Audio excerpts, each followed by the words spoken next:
요나서 2장 1절부터 10절 말씀으로 벼랑 끝에 서는 것은 축복입니다. 벼랑 끝에 서는 것은 축복입니다. 라는 제목으로 하나님 말씀 증거하겠습니다. 하나님께서는 요나에게 이스라엘의 원수이자 적국인 아수르의 수도인 니느웨에 가서 회개하라는 메시지를 전하라고 말씀하셨습니다. 요나는 하나님께서 사랑이 많으신 분임을 알고 있었습니다. 만일 요나가 아수르에 가서 회개하라는 메시지를 전하게 된다면 아수르 사람들은 회개하게 될 것이고, 사랑이 많으신 하나님께서는 아수르의 사람들의 죄를 용서하시고 진노의 심판을 내리지 않는다는 사실을 알았습니다. 요나는 그러한 일이 일어나는 것을 진심으로 원하지 않았던 것 같았습니다. 하나님께서는 요나에게 아수르의 수도 니느웨에 가라고 말씀하셨지만 요나는 오히려 그 반대쪽에 있는 다시스로 향해 갔습니다. 다시스는 오늘날로 치면 스페인에 있는 작은 항구입니다. 그때 요나가 있던 그 시대의 사람들에게는 다시스는 대서양 앞에 놓여 있는 세상의 끝이라고 생각되었을 것입니다. 그래서 요나는 하나님으로부터 세상의 끝이 가장 멀리 떨어진 곳으로 도망가고 싶었던 것이었습니다. 요나는 다시스를 향해 배를 탔습니다. 하나님께서는 요나가 타고 있는 배에 태풍을 일으키셨고 바다 위에서 폭풍우가 몰아치고 배를 뒤집어 삼킬 만한 파도가 배를 덮쳤습니다. 폭풍은 좀처럼 잠잠하지 않았고 마음이 급한 선장과 선원들은 폭풍을 일으킬 정도의 악을 행하여 신이 화가 나 일으킨 자가 누구인지를 알기 위해서 제비뽑기를 하였습니다. 제비뽑기 결과 요나가 선택되었고 요나는 선원들로 인해 바다로 던져졌습니다. 요나가 바다에 빠지자마자 그토록 사나운 풍랑과 파도가 순식간에 사라져버렸고 다시금 바다는 고요하고 평온한 바다가 되었습니다. 1절 말씀입니다. 요나가 물고기 뱃속에서 그의 하나님 여호와께 기도하여 요나는 바다에 던져졌고 그리고 요나는 물고기 뱃속에 들어가게 되었습니다. 요나는 자신의 삶에서 인생의 벼랑의 끝에 죽음의 공포 앞에 서게 되는 것입니다. 인생의 벼랑 끝에 선다는 것은 무엇입니까? 모든 소망이 다 끊어진 상태라고 볼 수 있습니다. 죽음의 상태, 암흑의 상태라고 볼 수 있습니다. 그러나 아이러니하게도 인생의 벼랑 끝은 전능하신 하나님, 창조주 하나님을 만나는 계기가 되기도 합니다. 강준임 목사의 저서 벼랑 끝에서 웃게 하시는 하나님의 은혜라는 책의 내용입니다. 벼랑 끝에 서는 것은 축복입니다. 저는 벼랑 끝에서 하나님을 가장 깊이 체험했습니다. 벼랑 끝은 위험한 장소였지만 그 벼랑 끝에서 새로운 문이 열리는 기회를 만났습니다. 위기가 기회로 변한 곳이 벼랑 끝이었습니다. 하나의 문이 닫히면 또 다른 문이 열리는 것처럼 벼랑 끝에서 새로운 문이 열리는 경험을 했습니다. 우리의 삶 속에서 벼랑 끝에 몰리는 상황 한 번도 겪지 않은 사람이 어디 있겠습니까? 그러나 강준임 목사님처럼 벼랑 끝에 서는 것이 축복이고 위기가 기회가 된다는 고백은 아무나 할 수 없을 것입니다. 그보다도 지금 이 세상에서 우리 주변에서 우리 자신이 벼랑 끝에서 무너지고 절망하는 사람이 많을 것입니다. 성경에도 벼랑 끝에 선 선지자가 등장합니다. 바다에 던져진 요나입니다. 죽을 줄 알았던 요나는 눈을 떠보니 물고기 뱃속이었습니다. 벼랑 끝에 선 것이 아니라 완전 벼랑으로 떨어진 사람이 된 것입니다. 그런데 그 떨어지는 자리에서 요나는 하나님을 만나게 되었습니다. 다시 한번 하나님 앞에서 하나님을 만남으로 다시 일어날 수 있는 기회가 생기게 된 것입니다. 사람이 정말 물고기 뱃속에서 살아남을 수 있을까요? 한 책의 내용입니다. 2021년 6월 흥미로운 기사를 읽었습니다. 매사추세츠 주 케이프 코드에서 한 잠수부가 바다로 뛰어들었다가 갑자기 캄캄해지는 경험을 했다고 합니다. 알고 보니 고래가 그를 삼켰고 40초 후에 고래가 토해냈다고 합니다. 잠수물은 고래 뱃속에서 들어가는 도중 무언가에 짓눌림에서 죽을 것 같은 고통을 경험했다고 합니다. 그런데 이 고통을 요나는 3, 4일가 되는 긴 시간 동안 물고기 뱃속에서 머물렀다는 것입니다. 우리는 요나처럼 물고기 뱃속에 있을 것입니다. 우리에게는 죽을 것 같은 고통과 고난 속에 있다는 것입니다. 우리에게는 물고기 뱃속 같은 벼랑 끝에 서 있는 것 같다고 볼 수 있습니다. 그러나 오늘 오늘 본문 말씀처럼 하나님께서는 요나를 만나 주셨고 회복시키신 것처럼 우리를 만나 주시고 회복시켜 주실 것입니다. 오늘 본문 말씀처럼 요나의 모습을 통해 우리도 요나의 그 행동들을 닮아가길 원합니다. 벼랑 끝에 서 있는 것처럼, 그리고 고난과 고통 속에서 우리는 요나를 살펴보겠습니다. 첫 번째입니다. 하나님의 인도하심을 인정하며 간절히 기도해야 된다는 것입니다. 1절과 2절 말씀입니다. 요나가 물고기 뱃속에서 그의 하나님 여호와께 기도하여 이르되 내가 받는 고난으로 말미암아 여호와께 불러 아뢰었으니 주께서 내게 대답하셨고 내가 수월의 뱃속에서 부르짖었더니 주께서 내 음성을 들으셨나이다. 1절에 하나님 여호와께 기도하여, 2절에 여호와께 불러 아뢰었더니 부르짖었더니, 요나는 물속이 뱃속에 떨어졌습니다. 들어가게 되었습니다. 죽음의 처참한 상황 속에서, 절망의 상황 속에서 벼랑 끝에 서 있을 때 요나는 할 수 있는 것이 무엇이었습니까? 말씀처럼 기도하는 것밖에 없었습니다. 하나님께 부르짖을 수밖에 없었습니다. 그런데 이 기도밖에 할 수 없는 상황도 바로 하나님의 은혜라는 것입니다. 우리는 하나님께 전심으로 맡기고 기도하기에는 너무나 바쁘고 복잡한 삶을 살고 있습니다. 우리는 너무나 건강해서 기도하지 않습니다. 우리는 너무나 가진 것이 많아서 불편함이 없기 때문에 기도하는 것을 잊어버렸습니다. 하나님 앞에서 절박한 심정이 가지는 것이, 그리고 하나님 앞에 진실되게 기도하는 것이 얼마나 어려운 시대가 되었는지 여러분들도 아실 것입니다. 지금 벼랑 끝에 서 계십니까? 지금 물고기 뱃속처럼 있는 시간을 보내고 계십니까? 눈앞에 아무런 소망이 보이지 않고 있는 인생길, 우리의 삶의 길을 걸어가고 계십니까? 벼랑 끝에서, 벼랑에 떨어진 인생에 끊어질 듯한 고통과 슬픔이 있을 때 그 고통을 맛보며 살아가고 계십니까? 꼭 기억하시기 바랍니다. 하나님께서는 나를 벼랑의 길로 인도하셨다면 하나님께서는 반드시 우리를 위해 하실 일이 있다는 것입니다. 우리 눈에는 암흑이고 절망이지만 하나님은 이 상황들을 통해서 우리에게 더 가까이 다가오시기를 원하시는 것을 요청하시고 있는 것입니다. 하나님께서는 우리와 함께 하시기를 원하신다는 것입니다. 요나는 죽음의 상황 속에서 하나님 앞에 간절한 마음으로 기도했습니다. 하나님이 응답해 주셨습니다. 요나가 간절히 기도했다는 표현은 히브리어 성경에서는 미완료형으로 기록되어 있습니다. 미완료형은 그 일이 멈추지 않고 지속된다는 것을 뜻합니다. 요나는 하나님 앞에서 물고기 뱃속에서 지속적으로 끈질기게 기도했다는 내용입니다. 요나는 기도를 했습니다. 요나는 간절히 기도했습니다. 이것은 놀라운 일입니다. 기도하지 않았던 사람 요나가 기도를 하고 있고 또 간절하게 기도하고 있다는 것입니다. 요나가 벼랑 끝에 서 있기 때문에 그가 배운 것은 기도였다는 것입니다. 요나가 잘 나간 시절에는 기도하지 않았습니다. 요나는 자기가 아모스 선지자와 달리 인기를 한몸에 받고 있었다고 생각합니다. 자신의 설교가 대단하다고, 그리고 예언도 대단하다고 생각했을 것입니다. 그러나 요나는 어느 날 하나님께서 니느웨로 가라고 말씀하셨을 때 기도하지 않았습니다. 요나가 하나님 앞에 잔절히 계속해서 기도했더라면 그는 다시스행의 배를 타지 않았을 것입니다. 그러나 요나는 기도하지 않았습니다. 배 밑에 내려가 깊이 잠든 요나를 깨우면서, 선장이 나와서 깨우면서 기도하라고 했을 때에도 요나는 결코 기도하지 않았습니다. 이렇게 기도와 먼 선지자인 요나가 지금 간절하게 끊임없이 기도하고 있는 것입니다. 우리가 얼마나 진실되고 진심으로 기도를 하게 되겠습니까? 그 최적의 환경은 다름 아닌 벼랑 끝과 같은 물고기 뱃속입니다. 이것은 벼랑 끝, 인생의 광야를 의미합니다. 우리가 만난 물고기 뱃속은 즉 광야입니다. 이것은 우리가 하나님께서 우리를 훈련시키기 위해 집어넣은 훈련소와 같은 것이고 우리 인생에 찾아오는 고난의 자리일 것입니다. 벼랑 끝의 자리일 것입니다. 우리는 하나님의 자녀된 우리는 우리의 인생 어느 순간에 고난이 찾아올 때 우리는 놀라서는 안 되고 좌절해서는 안 되고 절망해서는 안 됩니다. 하나님께서는 우리를 하나님의 훈련소로 무언가를 가르치기 위해 입학시키시기 때문입니다. 기도를 가르쳐 주기 위함입니다. 고난 없이 우리는 잘 기도하지 않습니다.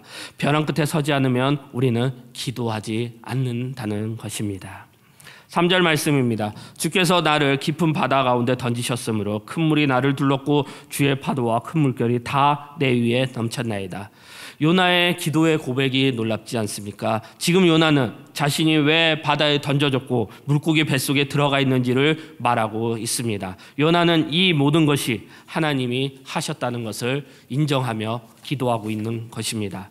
하나님이 주신 고난이라며 해결도 하나님이 하실 것입니다. 그 모든 과정 속에 하나님이 영광 받으신다는 것을 요나는 알게 되었고 깨닫게 되었습니다. 그래서 요나의 기도에는 하나님을 향한 절대적인 믿음이 있는 것입니다.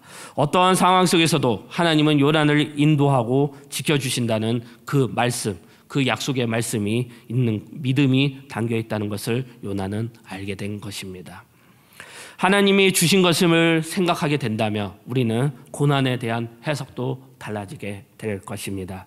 고난과 고통이 불평이나 원망의 대상이 되는 것이 아닙니다. 하나님이 특별히 들려주시는, 특별한 사람에게 주시는 통로가 될 것입니다. 고난은 하나님의 사랑의 음성, 하나님의 사랑의 말씀을 들려주는 확성기와 같을 것입니다. 우리는 인생이 너무나 복잡하고 분주해서 하나님의 말씀을 귀를 기울이지 않고 살아갈 때가 많습니다.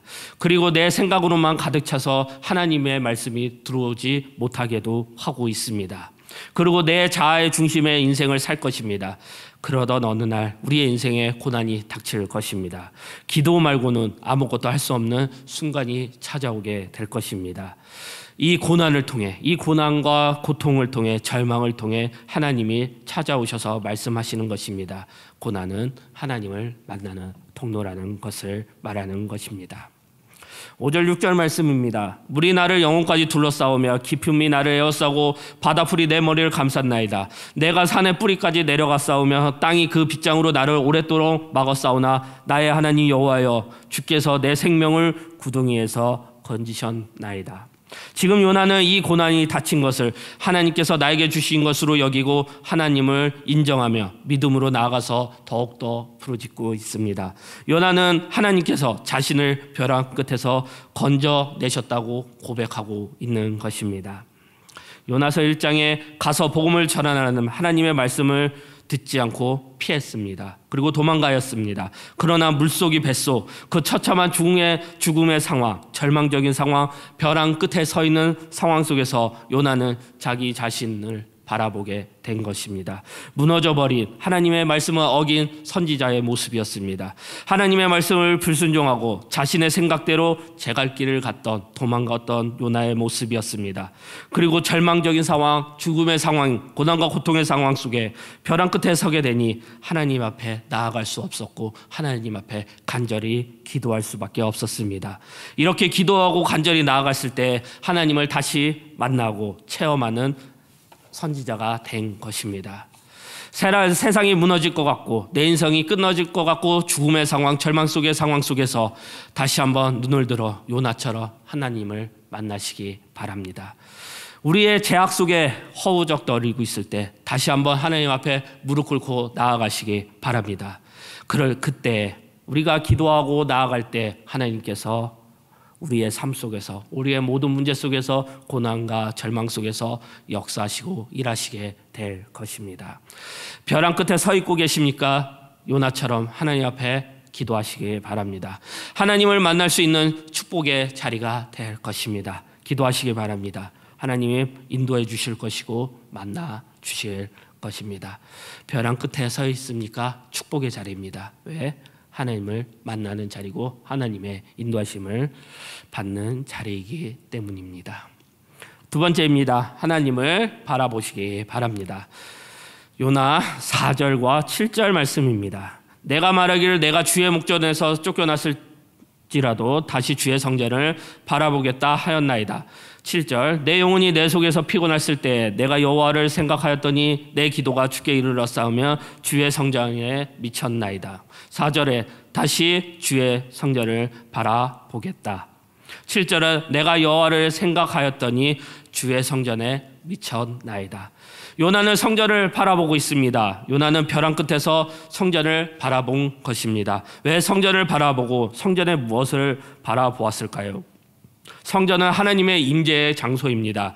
구약의 출애굽기나 레위 말씀을 보면 지성소 안에 성막계 위에 시인 자의 하나님이 임재하고 그곳에 어린 양의 피가 뿌려짐으로 말미암아 죄인들의 막힌 담을 허무시고 모든 죄를 정결케 하시는 은혜의 하나님을 바라보는 것입니다.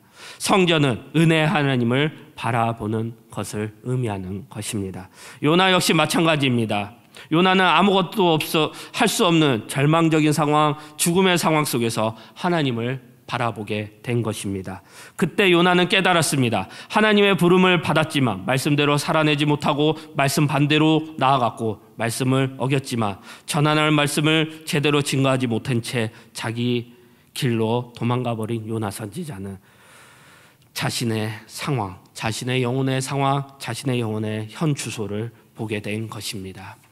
하나님은 이방인들을 사랑하셔서 요나에게 복음을 전하라고 하나님의 말씀을 전하라고 하셨지만 요나 정작 자신은 자기 민족 전신에만 사로잡혀서 이스라엘만 보면서 저들은 안 된다고, 이방인들에게는 복음은 전해서는 안 된다고 굳게 믿고 도망쳐 버린 것입니다. 그런데 자기 죄를 맞닥뜨리고 그 죽음의 상황 속에서 요나가 한 일은 자기 자신을 처참한 속에서 요나가 한 일을 하나님을 바라본 것입니다.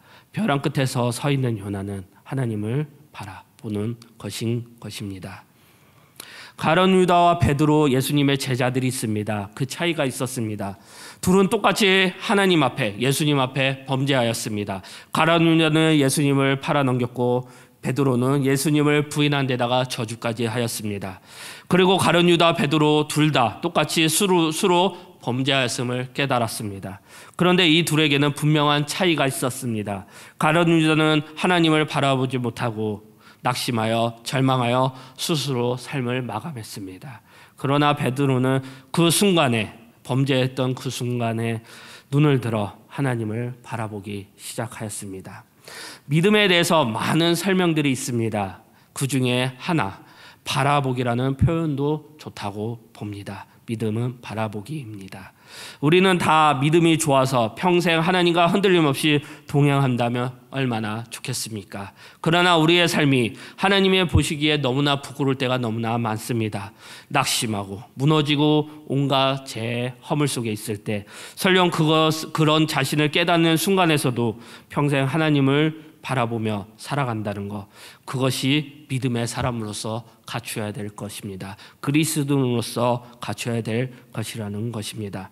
모든 소망이 끊어졌을 때, 절망의 상황에 있었을 때, 벼랑 끝에 있었을 때 요나가 한 일이 있습니다. 요나의 생각이 기도가 되었고 그 기도가 하나님 앞에 이르렀을 때 하나님이 응답해 주셨습니다. 요나는 벼랑 끝에서 하나님을 바라보기 시작하였습니다. 하나님 앞에 믿음으로 바로 서게 된 것입니다. 8절 말씀입니다. 거짓되고 헛된 것을 승상하는 모든 자는 자기에게 베푸신 은혜를 버려 싸우나. 반대로 하나님을 바라보지 않는 자들의 모습을 말하고 있습니다. 거짓되고 헛된 것을 숭상한다고 합니다. 이것은 이단에 빠지고 이 세상에 헛된 것으로 자기 삶을 채운다는 것입니다. 그리고 우상을 섬기게 된다는 것입니다. 최종적으로 우리에게 주시는 하나님의 은혜를 맛볼 수 없다는 것입니다. 요나는 절망 속에서 하나님을 바라보았습니다. 하나님을 바라본다는 것이 얼마나 소중한 일입니까? 우리가 해야 될 일입니다. 하나님을 바라보는 것입니다. 헛된 것을 버리고 우리의 우상들을 버리고 하나님을 바라보시기 바랍니다. 성경을 보며 하나님 앞에 쓰임을 받다가 절망적인 모습으로, 죽음의 모습으로 떨어진 사람이 있습니다. 사사기의 삼손입니다. 삼손은 거짓되고 헛된 것 때문에 하나님의 말씀을 저버리고 자신에게 주었던 은혜의 능력들을 다 사라지게 되었습니다. 결국 적국에 사로잡혀 두 눈이 뽑힌 채 노예로 살아가는 처지가 되었습니다. 사사였던 자가 노예가 되었다는 것입니다. 하지만 삼손이 마지막 순간은 어떻습니까? 다시 한번 하나님을 바라보고 하나님께 외쳤습니다. 하나님, 다시 한번 나에게 힘을 달라는 것이옵니다. 하나님을 저주하는 이 사람들을 심판하실 때 내가 그 사사로서 쓰임 받기를 원한다는 것이었습니다. 하나님이 이 기도를 들어주셨습니다. 삼손은 블레셋 사람들의 심판의 도구로 사용해 주셨습니다. 마지막 순간에 무너졌던 자신을 일으켜 하나님을 바라본 삼손을 하나님께서 사용하셨습니다. 하나님께서 삼손을 통해 일하였습니다. 우리의 삶은 어떻습니까? 내 자아가 죽은 삶, 육신의 십자가에 못 박힌 삶, 더 나아가 나를 주장하지 않고 하나님만 바라보는 인생, 우리의 삶이 되어야 합니다. 우리가 이 땅에 사는 동안에 하나님을 바라보지 못하는 모든 것을 끊어야 됩니다. 우리의 자아, 우리의 죄들, 그리고 우리의 이 땅 가운데 있는 많은 우상들을 끊어버려야 됩니다. 우리의 삶은 그저 하나님 나라에 이를 때까지 우리의 모든 것들을 싸우며 하나님을 바라보며 하나님을 닮아가고 달려가는 것뿐입니다. 우리가 살면서 해야 할 일은 무엇입니까? 마지막 순간까지도 하나님의 은혜를 구하며 하나님을 바라보며 끊임없이 하나님을 의지하는 것입니다. 그것이 우리가 믿는 그리스도의 삶일 것입니다. 절망의 길을 걷고 계십니까? 벼랑 끝에 서 있고 계십니까? 지금 하나님이 보시기에 안타까운 모습으로 살고 계십니까? 요나는 이 구덩이를 건져달라고 살려달라고 기도하지 않았습니다. 그저 하나님을 바라보고 요나는 그것이 해결책이라고 간절히 하나님 앞에 진실되게 나아갔던 것이었습니다. 이 모든 것이 해결책이라고 하나님이 답이라는 것을 알게 되었다는 것입니다.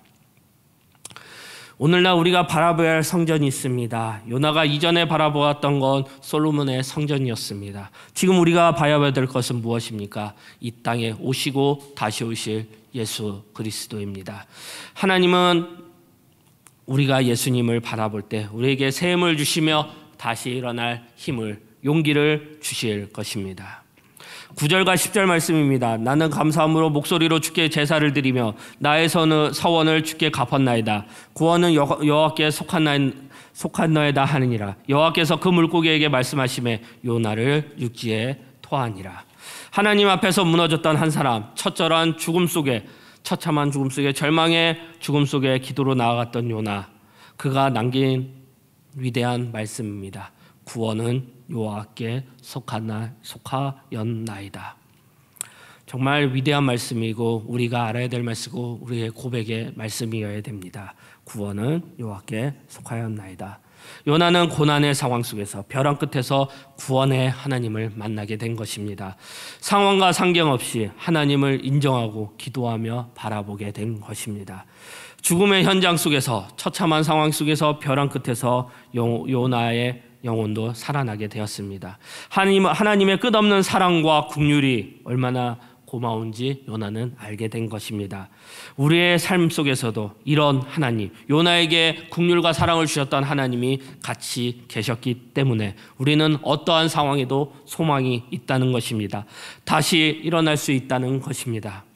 때로는 감히 머리를 들고 하나님을 쳐다보지 못한 죄인의 상황 속에 있더라도 여전히 우리를 사랑하시고 바라보시는 사랑의 하나님, 긍휼의 하나님을 바라보시기 바랍니다. 긍휼의 하나님, 사랑의 하나님이 우리에게 계시기 때문에 우리는 다시 일어설 수 있습니다. 우리들도 하나님 앞에 도망치려 할 때 하나님께서는 물고기 뱃속에 갇힌 요나처럼 예측하지 못하고 상상하지 못하는 고난을 당하게 될 수도 있습니다. 벼랑 끝에 서 있을 수도 있습니다.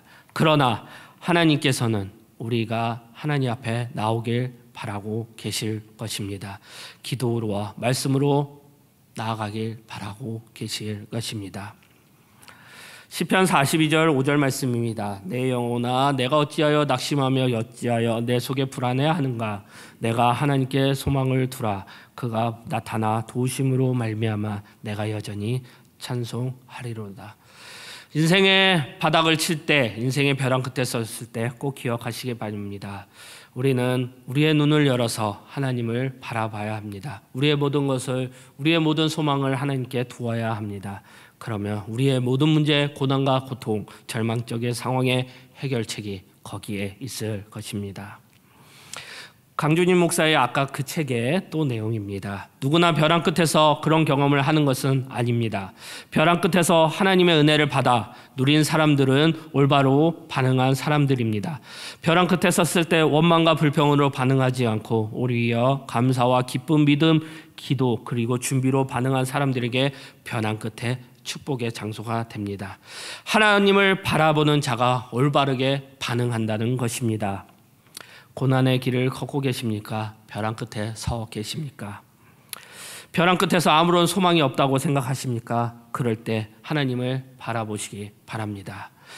사랑과 긍휼이 많으신 하나님 앞에 우리 하나님께서 우리 곁에 계시고 우리와 함께 하실 것입니다. 우리의 삶의 주인이시며 주권자 되신 하나님 앞에 우리가 나아갈 때 하나님을 바라보는 자에게 우리에게 다시 시작하는 두 번째 기회를 주실 것입니다.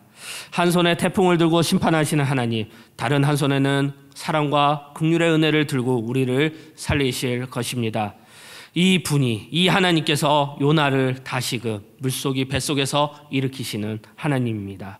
하나님은 지금 이 순간에도 나를 붙들고 계시는 좋으신 하나님입니다. 하나님을 붙들고 기도함으로써 우리는 넘어진 자리, 절망적인 자리에서 다시 일어나 다시 기회를 얻음으로써 사명의 땅으로 달려가는 삶을 살게 될 것입니다. 벼랑 끝에 서 계십니까? 하나님을 바라보시기 바랍니다. 우리와 함께 하시는 하나님이 늘 옆에 계실 것입니다. 벼랑 끝에 서는 것은 축복입니다. 그 자리는 하나님이 우리와 함께하는 자리이기 때문입니다. 말씀 마무리하겠습니다. 하나님으로부터 도망친 요나는 그에 대한 고통과 고난을 받았습니다. 요나는 물고기 뱃속에서 갇혀 3일간 아무것도 먹지 못하고 마시지 못하는 죽음의 공포 속에 있었을 것입니다. 벼랑 끝에 서 있는 요나였습니다. 이 위기 속에서 그는 하나님의 말씀을 떠올리게 되었고 하나님께 간절히 끊임없이 기도하게 되었고 하나님을 바라보게 되었습니다. 요나는 자신의 지난 죄들을 회개하게 되었고 자신을 뜻한 하나님의 생각과 뜻과 부르심을 깨닫게 되었습니다. 그래서 하나님께서는 다시 바라본 요나를 건져주시고 새로운 기회를 주셨습니다. 우리는 요나로 인해 지난달 많은 죄를 깊이 회개하시고 나를 당한 하나님을 깨달으시며 하나님께서 우리가 이 땅 가운데 주신 하나님의 부르심, 사명, 소명의 길로 나아가시기 바랍니다. 그럴 때 하나님은 우리에게 우리의 삶에 보내신 고난과 고통 속에서 벼랑 끝에 서 있는 우리를 건져주시고 우리로 하여금 부르심받은 자들로 바로 세워주시고 기회를 주실 것입니다. 벼랑 끝에 서 있는 요나처럼 하나님의 뜻을 깨닫고 기도하며 하나님을 간절히 바라보는 홍대세교회 성도님들이 되시기를 축복합니다. 그리고 예수 그리스도의 모든 은혜가 함께 하시기를 기도합니다. 다 함께 일어나셔서 주만 바라볼지라 찬양하겠습니다.